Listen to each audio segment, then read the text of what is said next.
Salut, c'est Zaba et commençons tout de suite le rocher flottant du Japon. Ce mystère mégalithique colossal du Japon s'appelle Ichino-Oden.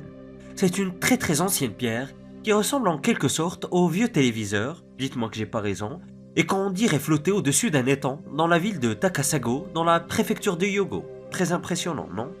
Ce rocher géant mesure environ 6 mètres de haut et pèse environ 500 tonnes. Bien sûr, des légendes fascinantes entourent ce monument très étrange. Mais d'abord, comment une telle structure a-t-elle pu être construite? La vérité est que personne ne le sait vraiment. Il n'y a aucune trace d'outils ou même de gravure. Et selon les mythes locaux, les dieux Okuninushi et Sukuna Bikona auraient relevé le défi de construire un château en une seule nuit. Mais un dieu local rebelle les aurait interrompus. Ichino-Oden serait tout ce qu'ils auraient pu achever. Ce rocher est taillé dans une hyaloclastite, une roche volcanique formée il y a 70 millions d'années. Imaginez un peu devoir la tailler. La pierre repose dans la région de Oden-yama, une carrière réputée pour ses reliques. Et fait intéressant, Ichino-Oden est plus grande que n'importe quelle pierre utilisée dans la construction de la grande pyramide de Gizeh. Mais pourquoi semble-t-elle flotter? Eh bien, tout est question de conception ingénieuse. La pierre repose sur un étang qui ne s'assèche jamais, même en période de sécheresse. L'eau monte et descend avec les marées, renforçant l'illusion de flottaison. Certains disent même que cette eau a des propriétés magiques et peut guérir les maladies. D'ailleurs, c'est pour cette raison que le site connaît une très grande affluence. Maintenant, parlons des théories, et commençons par les plus imaginatives. Certains pensent que cette pierre pourrait être un vaisseau spatial ou un dispositif antigravité. D'autres pensent qu'elle a été créée avec une technologie très avancée. Et selon certaines estimations, Ichino-Oden aurait plus de 2000 ans, bien que ce ne soit qu'une hypothèse. D'après son style et ses matériaux, on pense généralement qu'elle date de la période Jomon, qui s'étale environ de 13 000 à 300 ans avant Jésus-Christ, ce qui en fait l'une des structures mégalithiques les plus anciennes du Japon. Les pierres oubliées de la carrière d'Assouan. Les anciens Égyptiens étaient des maîtres de la pierre. Dans la carrière d'Assouan repose l'obélisque inachevé, une pierre gigantesque qui aurait été le plus grand obélisque jamais construit.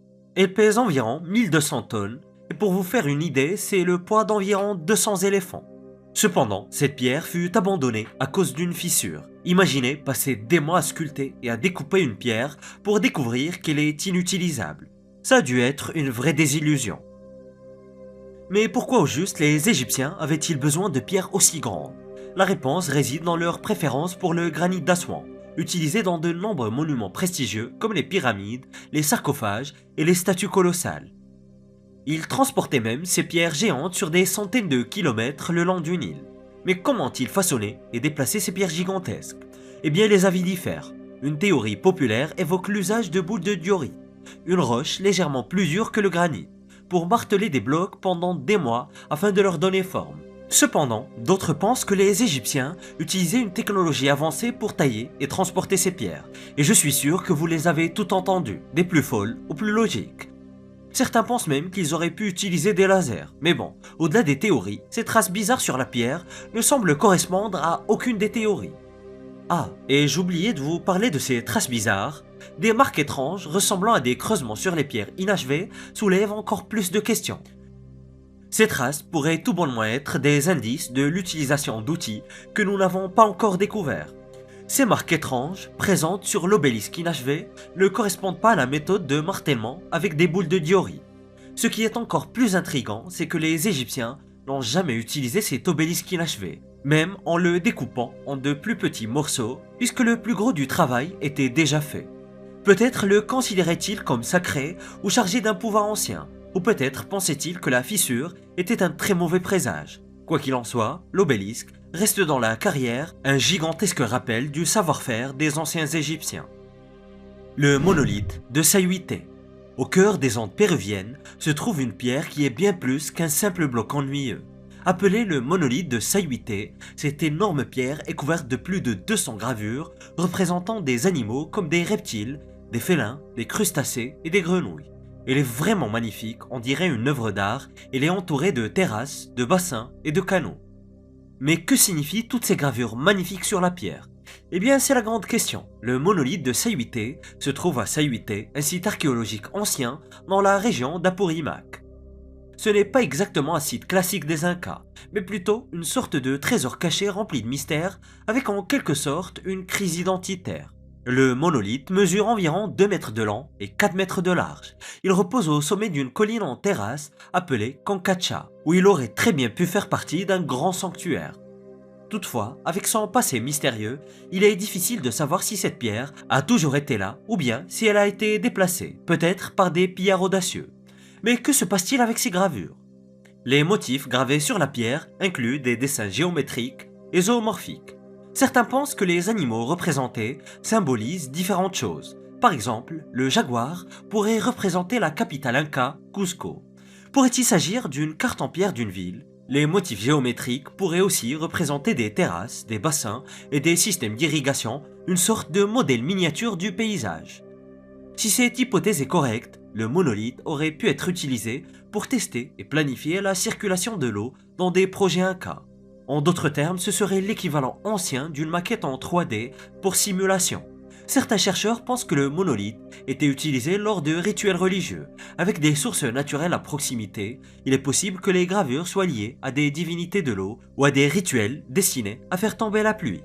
Peut-être que la pierre servait d'outil sacré pour invoquer des formes divines. D'autres théories qui versent plus dans le mysticisme pensent qu'il pourrait s'agir d'un exemple de technologie avancée ou d'ingénierie sophistiquée oubliée depuis très longtemps. Mais que pensez-vous? Était-ce une œuvre d'ingénierie sophistiquée ou bien une pierre sacrée dédiée au dieu de l'eau? Ou peut-être même une carte en 3D avec des représentations abstraites des lieux importants? Mais dans tous les cas, le monolithe de Sayhuite pourrait très bien détenir les secrets des technologies anciennes des Incas. La pierre de Sakafuneishi. Au cœur d'Asuka, au Japon, se trouve la mystérieuse pierre de Sakafuneishi, un vestige de la période d'Asuka qui s'étale de 538 à 710 de notre ère. Cette époque, marquée par l'introduction du bouddhisme et la consolidation du pouvoir impérial, fut une véritable transformation culturelle pour le Japon. Et parmi les nombreuses merveilles anciennes d'Asuka, la pierre de Sakafuneishi se distingue par ses origines et son utilisation inconnue.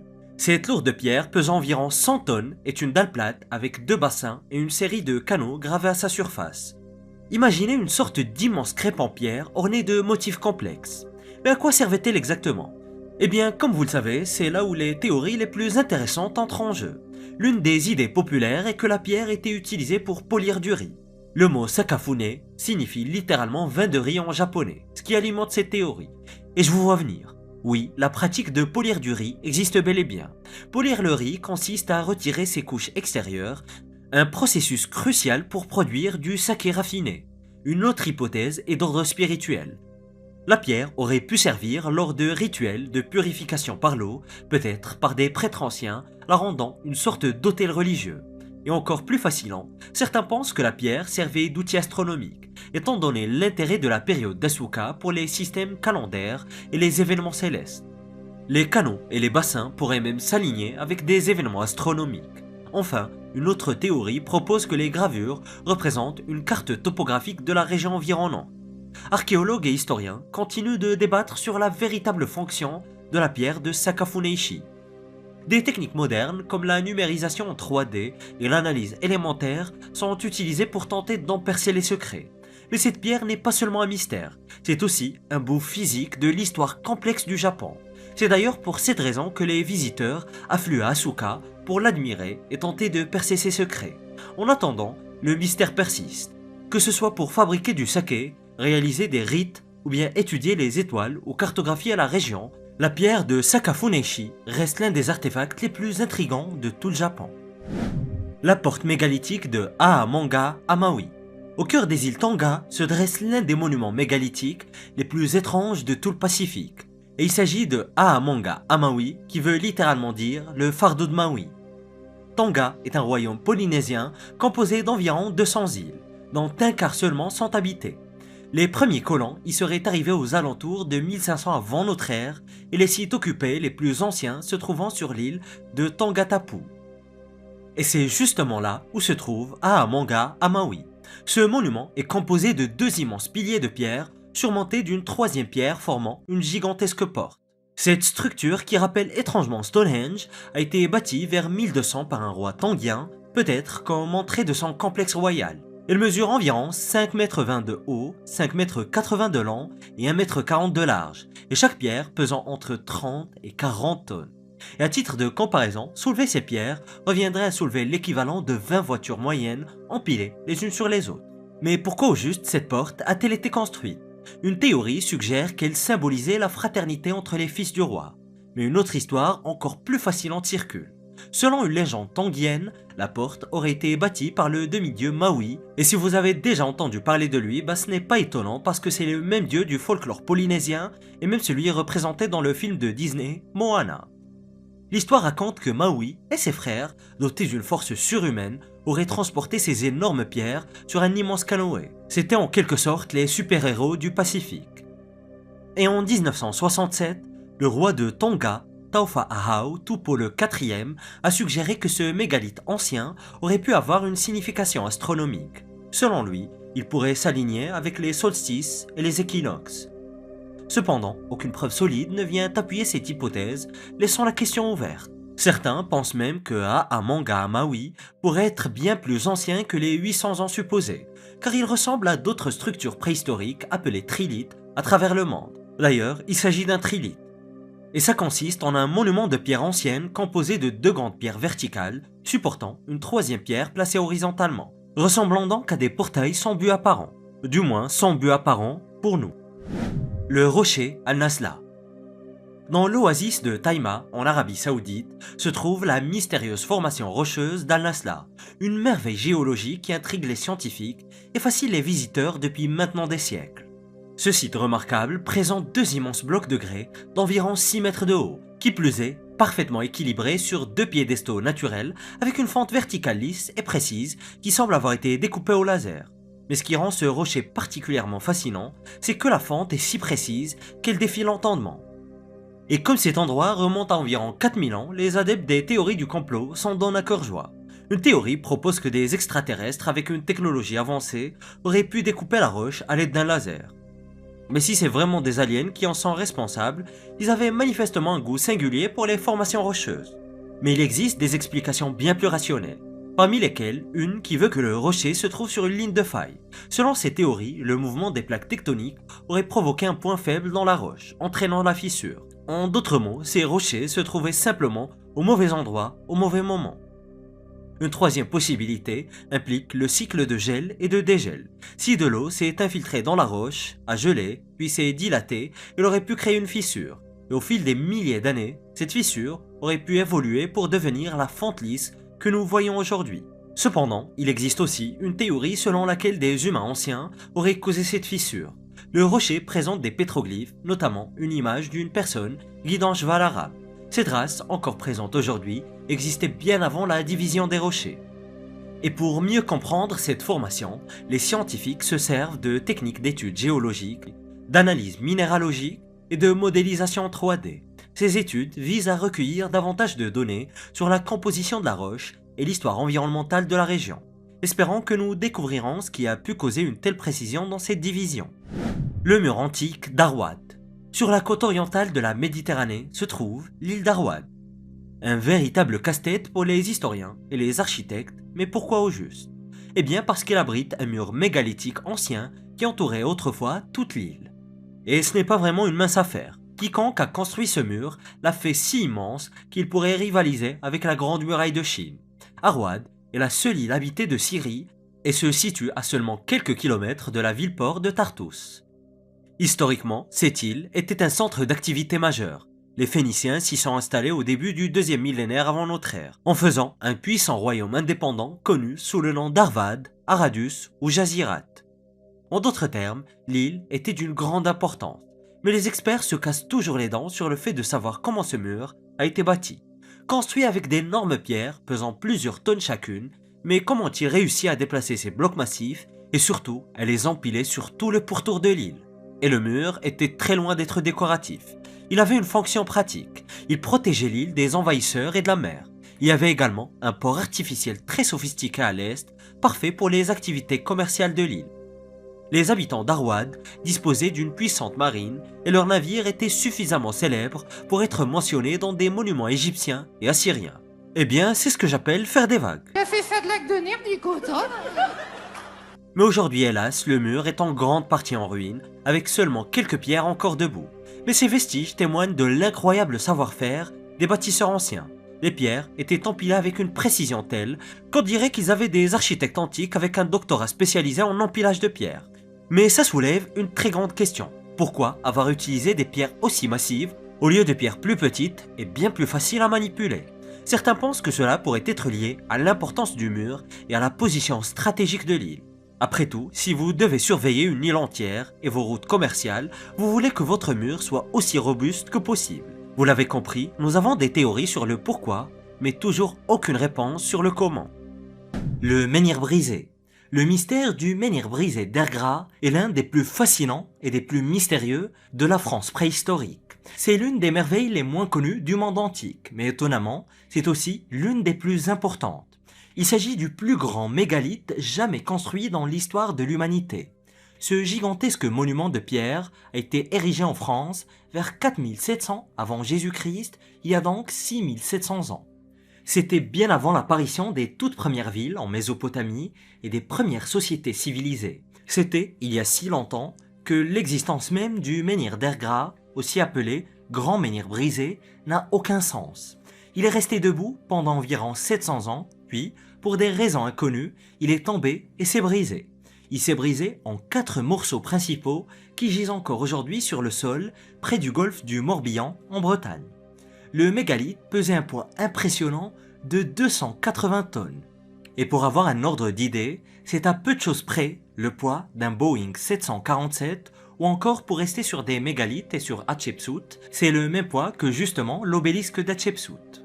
On se rend donc bien compte qu'avec toute la technologie moderne, les machines auraient du mal à déplacer un objet aussi lourd à travers le paysage.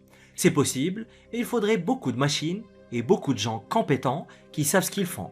Pourtant, des hommes préhistoriques ont sculpté, façonné et transporté ce monument de 280 tonnes alors qu'ils n'avaient même pas encore compris comment fabriquer une roue. Le fait que cela se soit produit, et c'est bien le cas, en fait l'exploit technique le plus remarquable de tous les temps pour certains. Et pendant un certain temps, les scientifiques n'étaient même pas sûrs que le monument tienne debout. Certains pensaient que c'était tout simplement impossible. Mais plus récemment, les archéologues ont prouvé qu'il était bel et bien debout et qu'il avait bel et bien basculé et qu'il s'était brisé. Le monument mesurait 21 mètres de haut, il était si haut qu'il aurait dominé le paysage et que les gens auraient pu le voir à des kilomètres de distance. Et sa surface était même recouverte de pétroglyphes détaillés. Les mêmes personnes qui ont façonné la pierre l'ont recouverte de symboles et d'images mystérieuses qui ont toutes, hélas, été détruites par des années passées à l'air libre. Inca Camania. On ne sait presque rien de l'étrange construction que l'on appelle Inca Camania, qui veut dire repos de l'Inca. Toutes les informations dont nous disposons sur ce mystérieux monument proviennent d'anciennes légendes. On raconte qu'en se rendant à la ville sacrée de Yunguyo, les membres de la famille royale Inca s'arrêtaient ici, à l'Inca Camania, pour se reposer sur ce qui ressemble à une sorte de gigantesque massif en pierre avec de très mystérieuses formes. Et ce n'était qu'ensuite qu'ils se rendaient au temple du soleil à Titicaca pour rendre hommage aux dieux. L'Inca Camania est une structure massive en pierre faite de roches solides avec des sièges, des niches et des marches difformes sculptées. La technique utilisée est appelée l'ashlar, c'est une technique de maçonnerie en pierre qui utilise des pierres taillées et ajustées à la perfection. Le matériau utilisé pour construire le monument a probablement été extrait sur le même site que celui où Pumapunku et Tiwanaku ont obtenu leurs pierres. Et certains ont suggéré que la pierre avait été extraite de la colline de Capia, après quoi elle a été utilisée pour construire plusieurs structures cérémonielles Inca. Et aujourd'hui encore, les gens utilisent le Inca Camania lorsqu'ils ont besoin de s'asseoir, de se reposer et de refaire le plein d'énergie. Et le fait de s'asseoir sur ces pierres froides semble renouveler l'énergie d'une personne, du moins d'après ceux qui s'y sont assis. C'est d'ailleurs ce qui a amené certains à suggérer que le site pourrait être imprégné de certaines propriétés magiques. Et en réalité, il se passe toujours énormément de choses à l'Inca Camania de nos jours. Les Aymara locaux considèrent toujours le site comme sacré et l'utilisent pour leur célébration annuelle du Nouvel An. Et il est probable que les Incas l'aient également utilisé pour leur cérémonie bien que certains experts aient suggéré qu'il ne s'agit que d'un simple auditorium pour les divertissements extérieurs. Toujours à jouer les rabat-joie ceux-là. Et les scientifiques ont découvert ce très mystérieux mur de squelettes dans un endroit inattendu. Découvre-le en cliquant sur cette vidéo.